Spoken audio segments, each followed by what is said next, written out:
Well, good morning, students. How are you all? Excited? Happy? Good. चलिए कंधों को पीछे करके बैठ जाइए. Keep your shoulders back and have a deep breath. आज हम, मेरा मतलब हम सभी, एक बहुत ही इम्पॉर्टेंट कविता को पढ़ने जा रहे हैं और उस कविता का नाम है डस्ट ऑफ स्नो.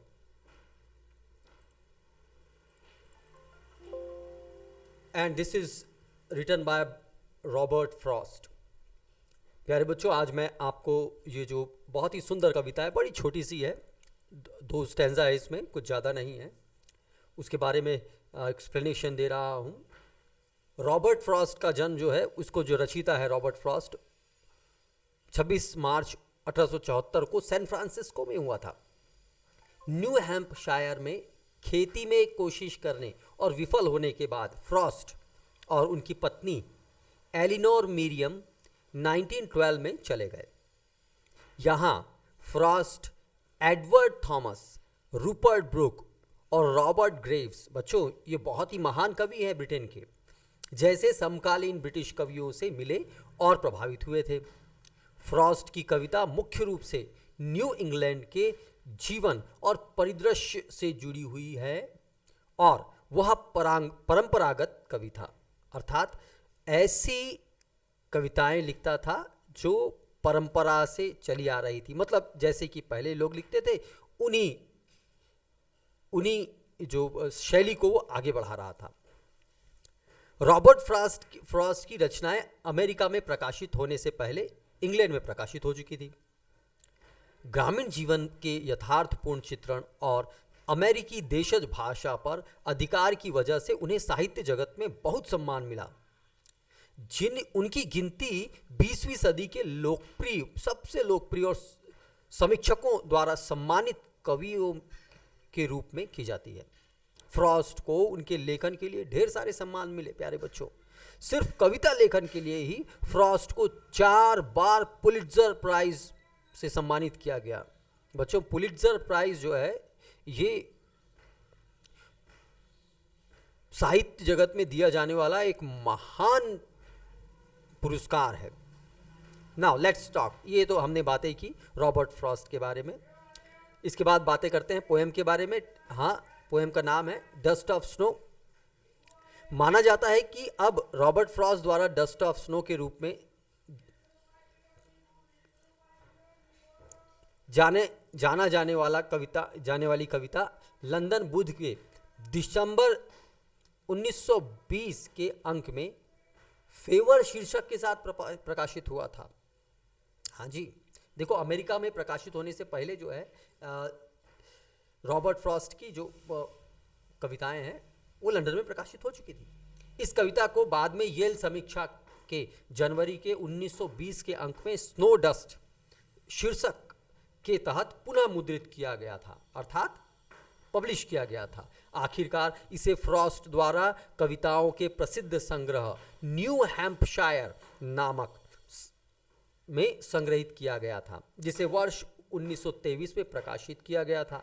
इस संग्रह ने पुलिट्जर प्राइज भी जीता. आगे चलते हैं. Setting of the poem. Poem की सेटिंग कैसी है जी? हर एक पोएम की, हर एक कविता की, हर एक स्टोरी की या ड्रामा की एक सेटिंग होती है प्यारे बच्चों. तो देखते हैं डस्ट ऑफ स्नो की सेटिंग क्या है. यह कविता एक सर्दियों के दिन पर लिखी गई है. कवि जिस घटना का वर्णन कर रहे हैं वह कहीं और बाहर हो रही है, शायद अपने घर के पीछे.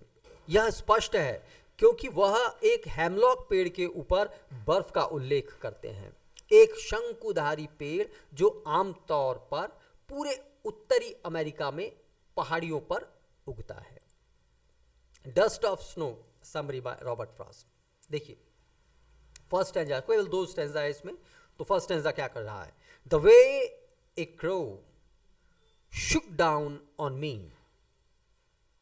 The way a crow shook down on me the dust of snow from a hemlock tree.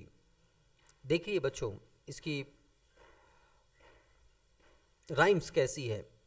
Crow, snow, me tree, और ऐसी राइम स्कीम को कहते हैं, क्रो को हम कहें कि ए, ये मी बी, फिर ये क्रो को फिर से ये राइम मैच कर रहा है, crow snow, A B, A me tree. तो ये जो राइम स्कीम है वो है ए बी। तो इसमें कविता की इन पंक्तियों में क्या कह रहा है कवि? कवि एक शीतकालीन दिन का वर्णन करते हैं इन पंक्तियों में, और वह बर्फ से घिरे रास्तों से चले हुए उन पेड़ों के नीचे से गुजर रहे हैं जो कि बर्फ से पूरी तरह से ढके हुए हैं। बच्चों, इन लाइनों के माध्यम से आप अपनी कल्पना के माध्यम से उन जंगलों में चले जाएंगे जिसके बारे में कवि रॉबर्ट फ्रॉस्ट बता रहे हैं। तो पेड़ों के नीचे से गुजर रहे हैं जो कि बर्फ से पूरी तरह ढके हुए हैं। ऐसे ही चलते चलते कवि एक पेड़ के नीचे पहुंचते हैं और खड़े हो जाते हैं। जब कवि पेड़ की ओर देखते हैं तो उसे ज्ञात होता है कि यह पेड़ तो हेमलॉक पेड़ है। बच्चों, this is very famous tree ना। यह उत्तर अमेरिकी शंकुधारी पेड़ था जिसे हेमलॉक कहा जाता था। इसकी गंध यूरोपीय पौधों की तरह प्रतीत होती है, जिससे हेमलॉक के नाम से जाना जाने वाला जहर बनाया जाता है। इसलिए इसके नाम के आधार पर इस पेड़ का नाम रखा गया था। यह पेड़ कहीं से भी आपको पॉजिटिव एनर्जी देने वाला नहीं था, अर्थात यह कोई सकारात्मक पेड़ नहीं था। प्यारे बच्चों, आप तो समझेंगे, जिस पेड़ से यदि जहर बनता हो तो स्वाभाविक रूप से आप उसे कोई पॉजिटिव एनर्जी देने वाला पेड़ नहीं कहेंगे जी। और इन्हीं सब बातों के बीच जब कवि पेड़ की तरफ देखता रहता है, अचानक पेड़ से एक कौवा निकल आता है और उसे इस तरह अचानक हलचल करने से पेड़ में लदे हुए बर्फ लेखक के ऊपर स्नो यानी पानी की बूंद की तरह गिरने लगते हैं। लेखक यहां बर्फ की तुलना धूल के कणों से करते हैं, जिनमें फर्क सिर्फ इतना है कि बर्फ के कण सफेद है और धूल के कण जो होते हैं बच्चों वो ब्राउन होते हैं, धूसर रंग के होते हैं। परंतु हवा में बहते ये बर्फ के कण धूल की तरह ही प्रतीत होते हैं। इस तरह इस घटना ने लेखक के हृदय तक अपना स्थान बना लिया। ये फर्स्ट स्टैंजा में कहता है, क्या है? The way a crow shook down on me the dust of snow from a hemlock tree. Second stanza कहते हैं, has given my heart a change of mood and saved some part of a day I had rued means regret करना। इन पंक्तियों में कवि हमें बताते हैं कि किस तरह बर्फबारी के स्नान ने उन पर बहुत ही गहरा प्रभाव डाला था। वह कहते हैं कि इस बर्फबारी ने उनका मूड चेंज कर दिया।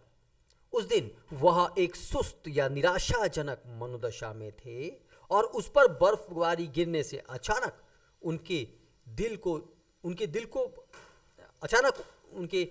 को चकित कर दिया मतलब कि वो आश्चर्य में पड़ गए कि कैसे उनकी मनोदशा बदल गई। होता है ना प्यारे बच्चों, कई बार हमारे जीवन में कि हम दुखी से होते हैं और अचानक किसी घटना के घटने से, जैसे कि आपके घर में आप बैठे हैं बड़े उदास हैं, अचानक आपकी बुआ या मौसी आ जाए तो कैसे बदलाव आता है। वैसे ही बदलाव यहाँ कवि के मन में हो रहा है बर्फ के गिरने से उनके ऊपर हेमलॉक ट्री से, और इस तरह उदासी की जगह उत्सुकता ने ले लिया। इसके अलावा बर्फ के स्नान का एक और अलग प्रभाव था जो कि कवि के ऊपर पड़ा था। वे कहते हैं कि वह विशेष दिन कुछ खास नहीं था। है ना, सुबह से वो कुछ खास नहीं था और इसी वजह से वह उस दिन के में आगे कुछ खास उम्मीद भी नहीं कर रहे थे। लेखक ने मन ही मन यह सोच लिया था कि वह विशेष दिन बर्बाद हो जाएगा। आप समझ रहे हैं बच्चों, कई बार हम भूतकाल की घटनाओं को लेकर सोचते हैं कि जैसा भूतकाल है वैसा ही हमारा भविष्य होगा, किंतु ऐसा नहीं है। वर्तमान काल में से भविष्य काल को बदला जा सकता है। हालांकि उसके कंधे पर धूल की तरह बर्फ के स्नान ने उसका मन बदल दिया। इस घटना ने उन्हें महसूस कराया प्यारे बच्चों कि दिन पूरा खराब नहीं था, कम से कम उस दिन का कुछ हिस्सा सुखद रहा था, क्योंकि इस घटना ने लेखक को एक नया अनुभव दिया था कि वह इसे खजाने के रूप में अपने जीवन में रखने के साथ साथ अपनी अद्भुत काव्य रचनाओं में से किसी एक के लिए उपयोग भी कर सकता था।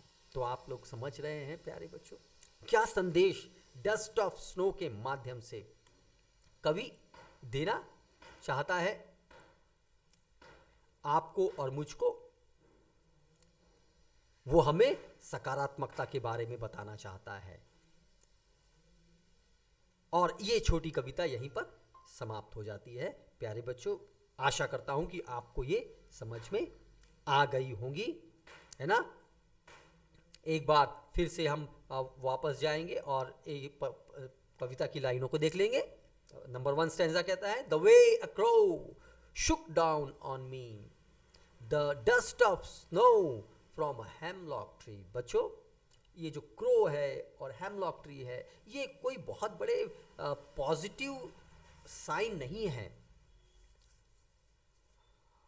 पश्चिमी देशों के लिए, किंतु यहाँ पर इनका प्रयोग पॉजिटिव साइंस के लिए अर्थात पॉजिटिव चिन्हों को दिखाने के लिए किया गया है, और जिससे ये बताता है कि कवि कैसे रचनात्मक तरीके से अपने आप को प्रस्तुत करता है।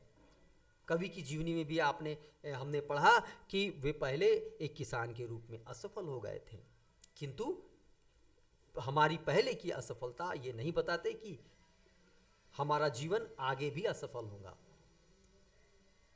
कवि एक बार Robert Frost as a farmer he got failure, but as a poet he became very famous. Thank you very much. यहां पर कुछ प्रश्न उठते हैं जो आपको कर लेना चाहिए। मैं आपसे कर रहा हूं, आप जवाब देने की कोशिश करिए। Where was the crow sitting? Crow कहां बैठा हुआ था? What did it shake on the poet? उसने पोएट पर क्या झड़ाया या गिराया? Give a rhyming word of crow from the passage. Rhyming word दीजिए पैसेज से। एक और सवाल उठता है, what was the poet state of mind at that time? और जब चल रहा था कवि और उस पर बर्फ गिरी तो उस समय पोएट की स्टेट ऑफ माइंड क्या थी, है ना। ये फर्स्ट पैराग्राफ से क्वेश्चन है कुछ, फिर सेकंड पैराग्राफ से कुछ क्वेश्चन देखिए। Who set on a branch of hemlock tree? कौन हेमलॉक ट्री की ब्रांच पर बैठा हुआ था? लगाइए लगाइए, जोर लगाइए। देखिए ये पूरा पोएम मैं आपके मन में उतार दूंगा जी, A to Z। Second question आपका ये है कि कौन सैड मूड में था? Who was in a sad mood? बताना है। In this poem, crow, hemlock और the poet? Which thing change the poet's mind? किस चीज ने पोएट के माइंड को बदल दी? Find the name of a poisonous plant from the passage. इस पैसेज से एक पॉइजनस प्लांट के नाम बताइए। फिर मेरी एक सवाल है, of what change does the poet mention here? Poet ने यहां पर किस प्रकार के चेंजेस के बारे में बताया है? किसके चेंज के बारे में बताया है? हाँ, क्या उसने वेदर के चेंज के बारे में बताया है? क्या उसने क्लाइमेट चेंज के बारे में बताया है? या उसने चेंज ऑफ मूड बताया है? Whose part of the day has been saved? किसके whose part of the day has been saved? किसके दिन का बाकी बचा हुआ हिस्सा बच गया? मेरा मतलब कि सेव हो गया अच्छी चीजों के लिए। What is the rhyme scheme of the stanza? बताइए, आपको बताना होगा। मैंने बताया है जी। Who is the poet of this poem? आपको बताना है। Then one more question. Who shook the hemlock tree? किसने hemlock tree को हिलाया? Which word in the passage means same as held in regret? Held in regret मतलब कि पछतावा होना। कौन सा वर्ड इस पोएम में बताया हुआ है? बताओ, द क्रो पछतावे, सॉरी, हेमलॉक को रिग्रेट के लिए वर्ड है कि शुक है, मूड है या रूड है, RUED। Okay, so bye bye. If you are having any question, comment करिए और मुझे बताइए। And if you like something, enjoy it, share it and get the highest mark. Thank you so much. This is Kamal Khan Bitle, your inspirer, empowerer, motivator, coach and guide in your biggest happiness, success, happiness and achievement in life.